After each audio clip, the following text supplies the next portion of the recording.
Dena, Hey. thank you so much for being with us today. Yeah, glad to be here.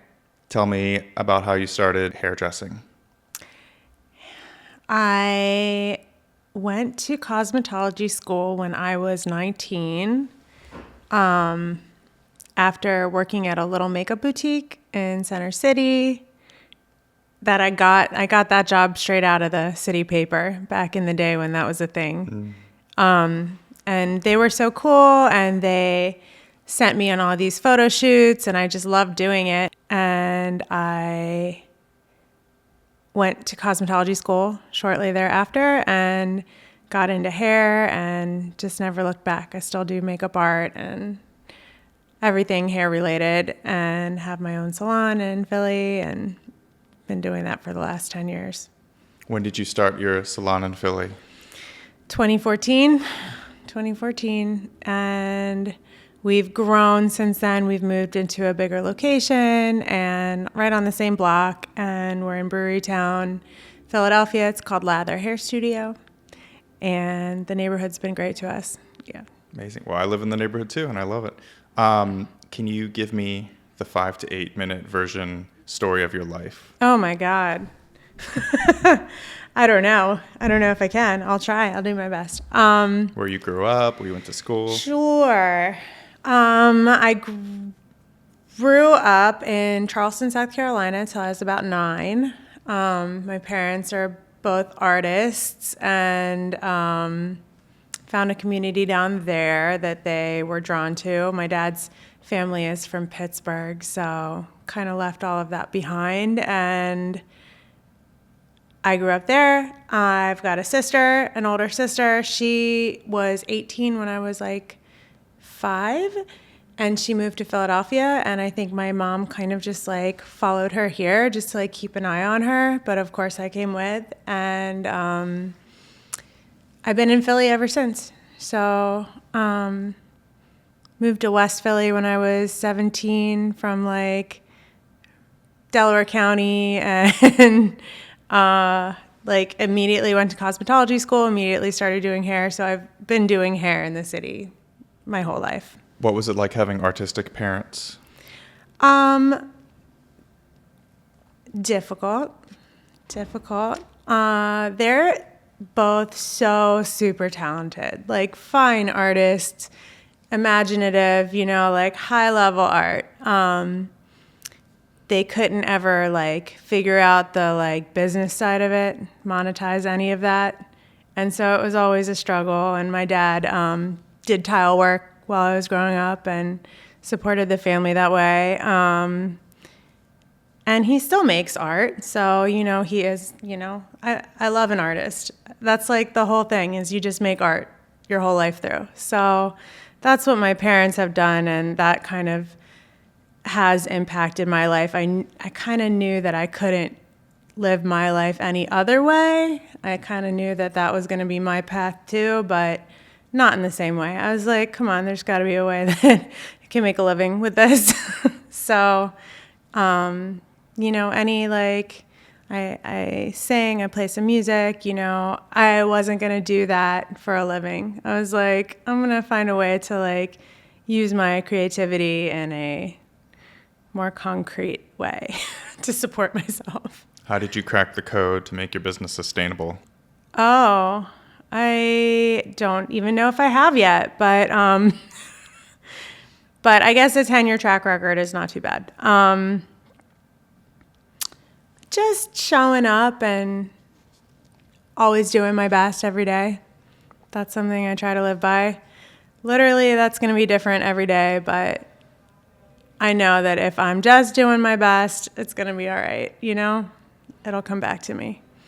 Do you find that most of your clients are repeat clients or kind of new clients? Oh, all of my clients are longtime, loyal friends at this point. It's taken a long time to get here, but the clients that I have now in my life are just the best people who have supported me for a long time, and hopefully they feel supported by me as well, at least in the hair department. Yeah, huge. What is it that you think makes them keep coming back? Hopefully they love their hair, and I know we have a good time. We talk about everything, and, they definitely, I feel very lucky that my clients are usually have it together way more than I do in the world, so they inspire me and teach me, and I try to learn from them, and honestly, they're just really good people, all of them. Do you think they can tell that you kind of have that curiosity that you want to learn from them while you're interacting? I think it goes both ways. I probably have life experiences that they'll never have, so, they're interested in that too. Were there any mentors or business coaches that kind of showed you the ropes early on, or did you learn all this yourself? I didn't learn anything myself. I don't know. I didn't know anything when I opened my business, and I've had great hair mentors along the way. My first boss at 𝐃𝐲𝐬𝐿 Hair Studios in Philadelphia, 𝐌𝐨𝐭𝐻𝐿. She was awesome.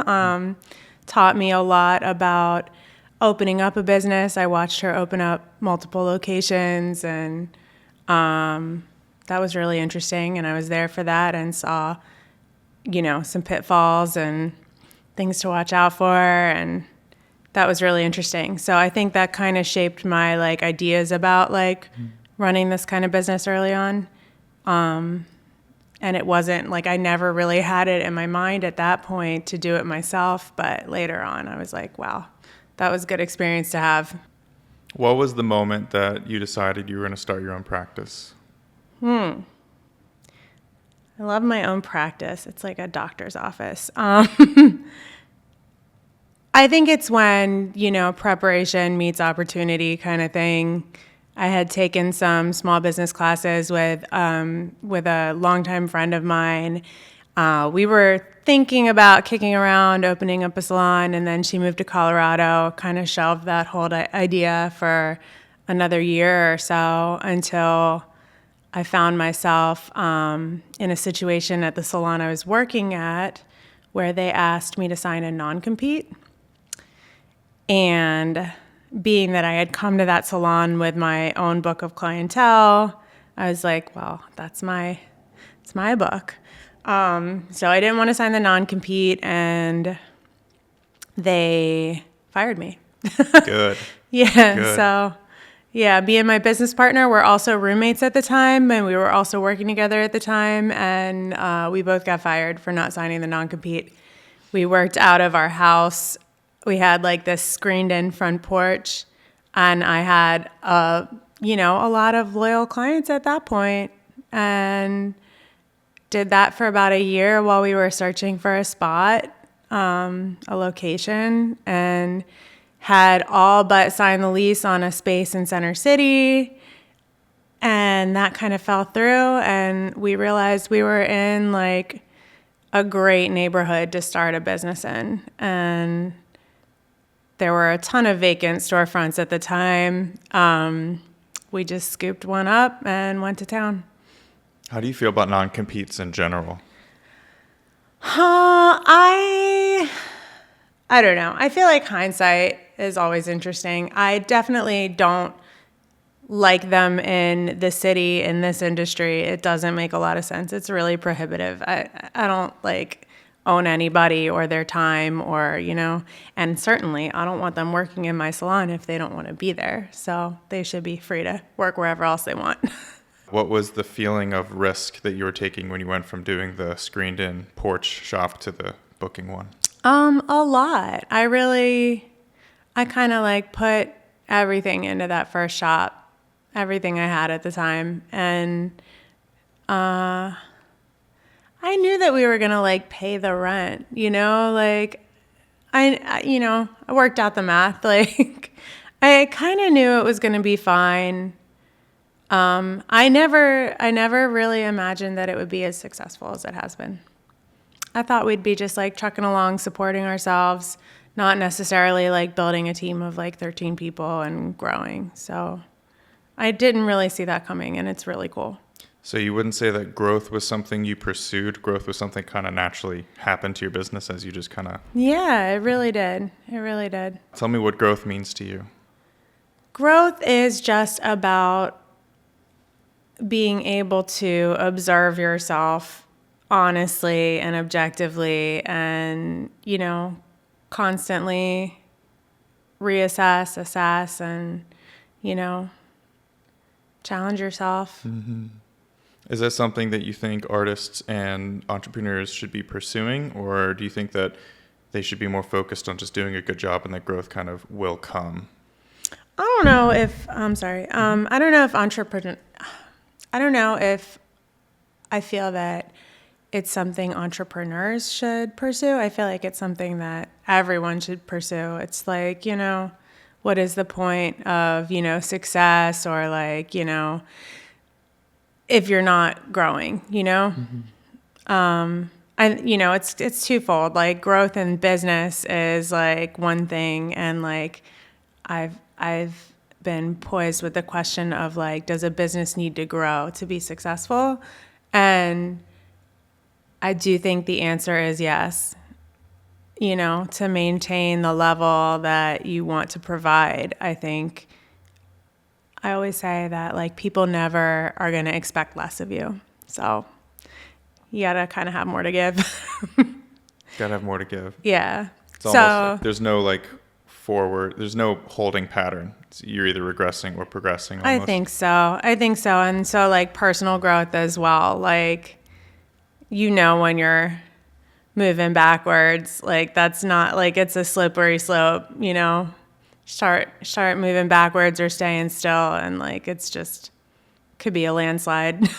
Do you cultivate growth for your team?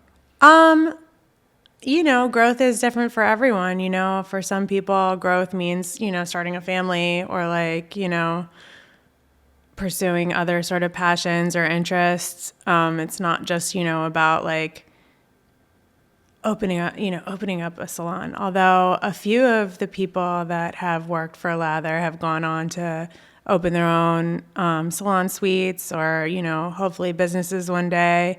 And I totally support that. And it's the same thing. It's like if you've grown yourself personally to the point where you're no longer comfortable being an employee, you need to work for yourself, then you gotta do it. And like the worst thing you can do is keep working for someone as an employee if you've grown out of that. So What does collaboration with your team look like? Collaboration is like my most important value. Like personally, it's actually like really personally important to me as well as professionally. I just need to know that I can work with someone, like a collaboration isn't good unless it's fun. It's not good unless it's a positive experience for everyone. That's what I like to see in terms of collaboration. I love doing photo shoots. I love organizing an art show.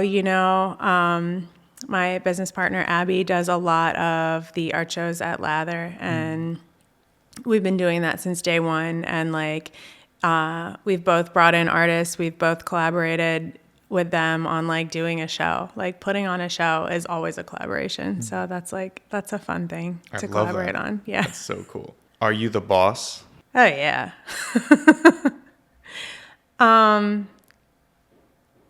Reluctantly. I don't love it, but I've like accepted it and owned it, especially in like more recent years. You just have to be. You can't be like, first of all, nobody wants to be their boss's best friend. So that's out. Like, nobody's going to be my best friend who comes to work at the salon. They don't want to. Like, it's not even up to me. And that being said, like, if we're not friends, like, you got to respect me for some other reason, So, I don't know. I try to be consistent in how I show up. Yeah. What does collaboration with your team look like if somebody brings you an idea? I love ideas. I mean, I think at this point, anybody who comes to me with any sort of ideas regarding social media or like promotion or anything, like I know that that's not even my strong suit. So why wouldn't I, like jump on board with somebody who has some kind of like spark towards that, I feel like I feel like collaboration feeds into growth easily. Everybody brings something different to the table and it feeds off of each other. I love that. Well, when I asked you what your core values were, you're like, I got you covered. Like I have those there. Like you and your team also work on values for like the year for the shop, you were saying. So tell me a little bit about how, people go about selecting their own values, or do you all find out, what your salon's core values are as a whole?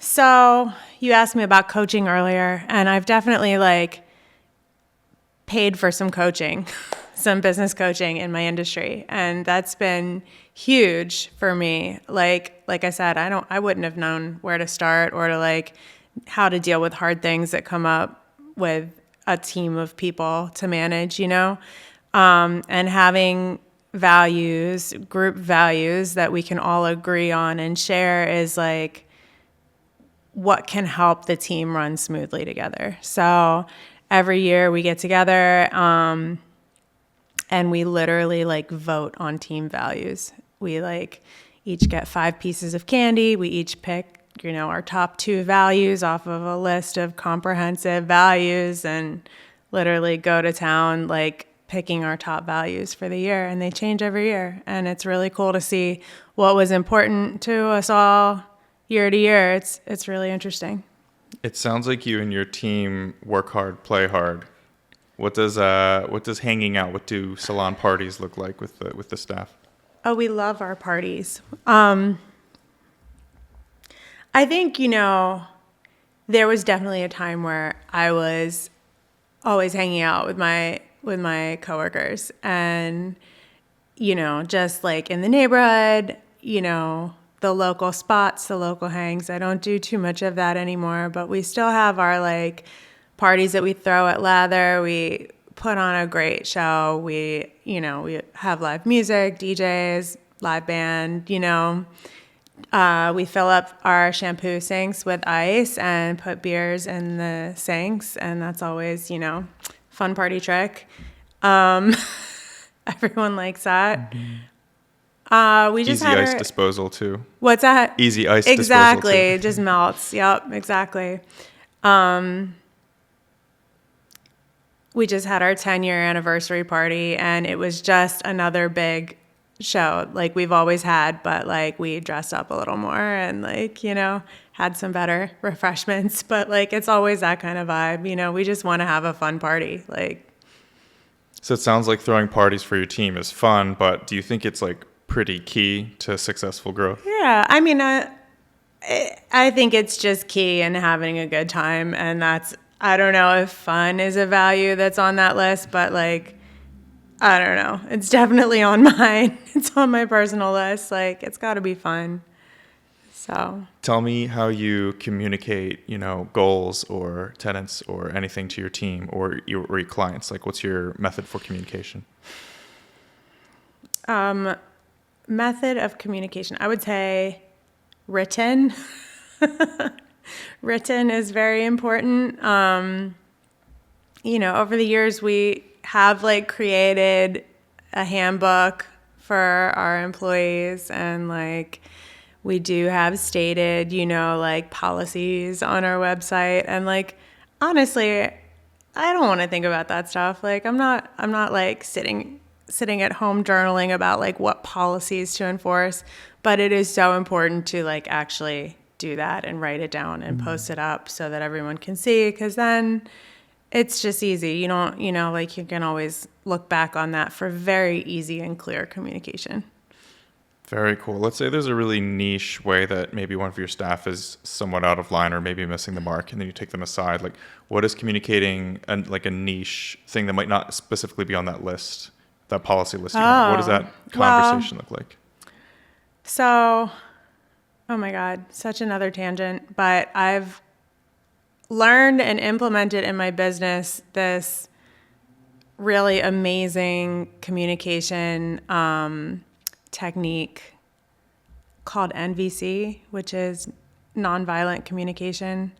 I learned it from my couples therapist, from my ex-husband and I, when we, really were trying to work on things. And if nothing else, like, that was an invaluable piece of therapy I got.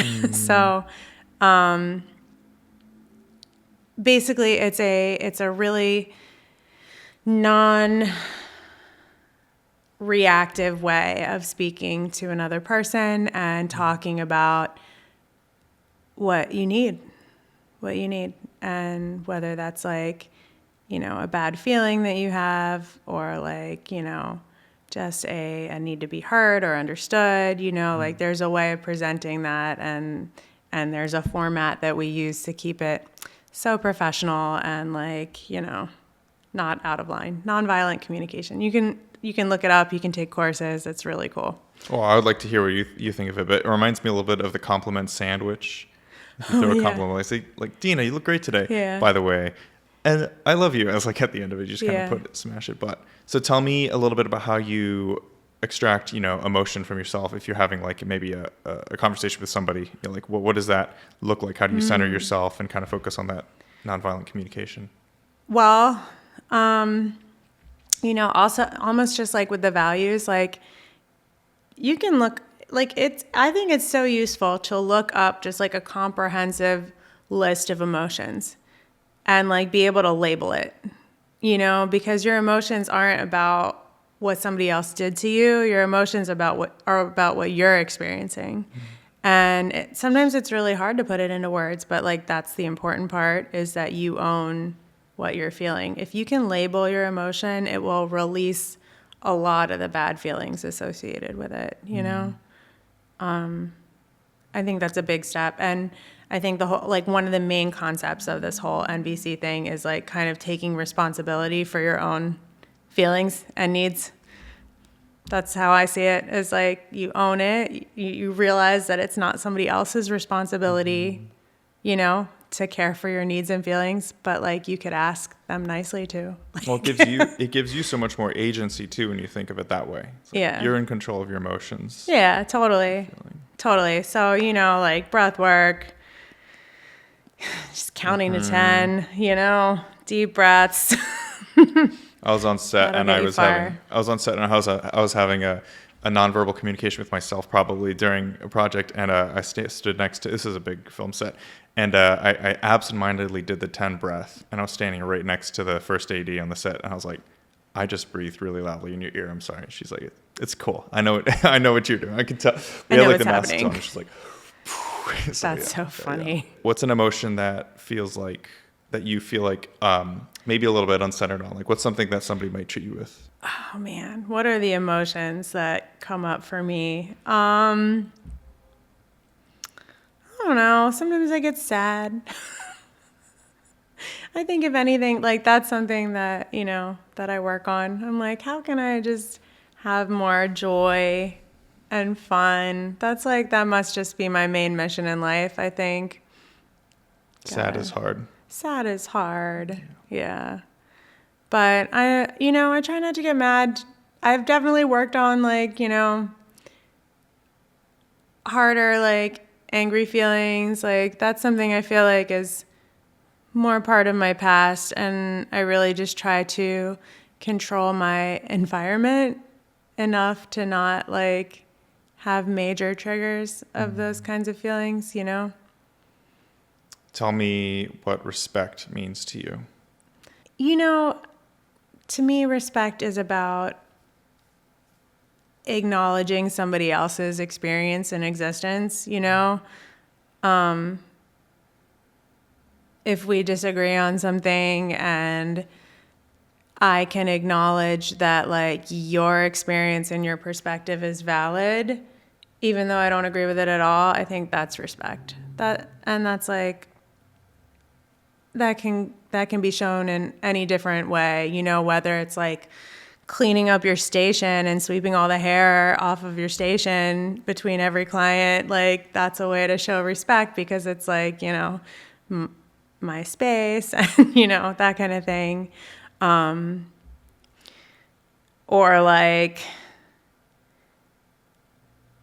you know, it's rare that somebody like outright disrespects me to my face, but like that has happened before. And that's probably hard for me. I think the lack of respect is like a lot harder than like just showing day-to-day respect. Like 99% of people are respectful. Like I don't encounter that a lot because I feel like I show people a lot of respect, so I tend to get it back, I think. So it definitely catches me off guard if somebody throws a wrench in like that and like outwardly disrespects you. Disrespect is really hard. Yeah. Yeah, that one sets me off. Yeah. Those are like some of the most emotional ways that I ever have gotten, and like it's so few and far between, but like when it happens, it's not good. I could probably work on that. Or at least you name it though, and then every time you can see it coming, you can anticipate. And you're like, oh yeah, like that's why I'm so emotional right now. Do you feel it anywhere in your body, like the emotion, like in your gut or in your chest? Or what a great question. Yeah, I think I feel it like in my chest, my shoulders. I don't know. Yeah. I always feel it kind of like a pot, and like it might be rising as my anger goes up. And then once it's like here, it's like it's over. So it's like gotta step aside. And if I'm angry, it's all in my head. It's buzzing. Yeah. Yeah. Deep questions. Yeah, hopefully. Let's hope we think about something today. You've listed patience as one of your core values. Is this patience, does that bring to mind with clients or with your crew or with everyone? That's so funny that you mentioned that, because that value, so I was talking about how we pick our core values for the team and how we vote with our like pieces of candy. Like literally we do that. And you know, you get 5 pieces of candy, so most people put a different candy piece on each value that they want. One of our employees put all of their candy on patience. It was like a strong statement. And like they, you know, if you do that, like you're probably going to get your value on the core values list for the year, you know? And so that's how that got on that list. But I love that value, and I think I have a lot of patience just naturally. I think like you have to when you deal with people, the public, you know, employees and things that come up, you know, every single day. Patience is just like, I think that might come naturally to me. I'm just like, okay, whatever, you know. But I realize that a lack of patience can be really frustrating. Like, I think other people do struggle with that. And like, I think when I think of being impatient, it's like being like frustrated and like anxious, and like, I don't necessarily really identify with that, but like, I'm so glad I have patience, because I think it means that I'm not that anxious or frustrated all the time, you know? I don't know if that makes sense. Is the customer always right? Yes. I have to say. Because even when they're not, like, it doesn't do me any good to say otherwise, you know?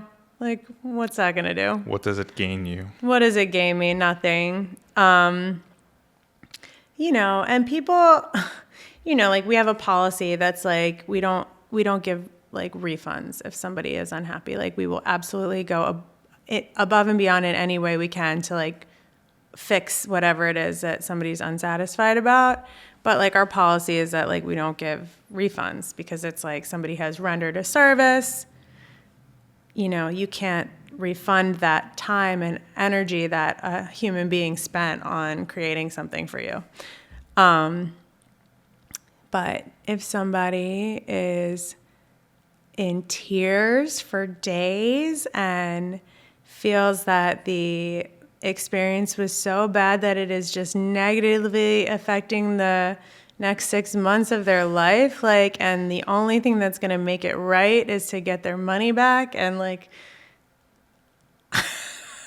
okay, like, Yeah. you know, that's probably more important. That $120 Yeah. is way less worth than the Yeah. 6 months of pain that customer Oh could man, cause. like, I do not want to be any part of that, responsible for any part of that 6 months of pain.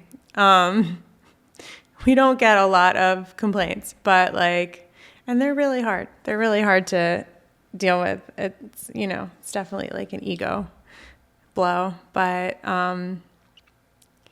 can't please all the people all the time, and we see a lot of people, so it's okay. Have you ever fired a client? Yeah, I think in a way. I would never say, oh, I'm never going to cut your hair again, or do your hair again. But if we're having a conflict, you know, I'm absolutely going to stand in my own, like, power with my perspective, you know, like, and so if somebody, you know, feels the need to take it to a certain level, like, it's just, you're not gonna come back, you know, because you've probably heard what I have to say, and I'm a Sagittarius and pretty blunt about it. So, you know, I've never had to outwardly say to somebody, like, you can't come back here. But most of my clients are just awesome. Most of my clients are awesome. I've rarely had bad client experiences in my whole career. How far on the spectrum do you feel hair and makeup dressing or hairdressing is technical versus artistic? Well, I think most things that are artistic at a certain level are very technical. So I'm super into the technical part of that artistry. Like, I'm an educator. Like, I love to know the step by step, the ins and outs, you know, the science, whatever it is. Like, I'm into the technical part. But it's to, like, improve the artistry. Now, what part is artistry and what part is, like, customer service or, like, psychology? Like, those, I would say those three things are, like, equally yoked. If you know, customer service maybe being the most important when it comes to, like, having a successful business. Mm-hmm. You can be a very successful hair artist and it's not a successful business. Back to my parents, you know, like, as artists, I would say they're successful because they create amazing art, you know, mm-hmm. But it's just a different thing. No, I like that. I hadn't heard that put that way before. Like, as an artist, they were very successful. As a business owner, not so much. It's kind of interesting. I think people conflate everything with success to being, you know, financially lucrative. Oh, yeah. I think success means very different things to different people. Mm. I mean, financially lucrative is one minor piece in, like, what being successful means to me. Do you ever have clients who don't know what they want? Definitely.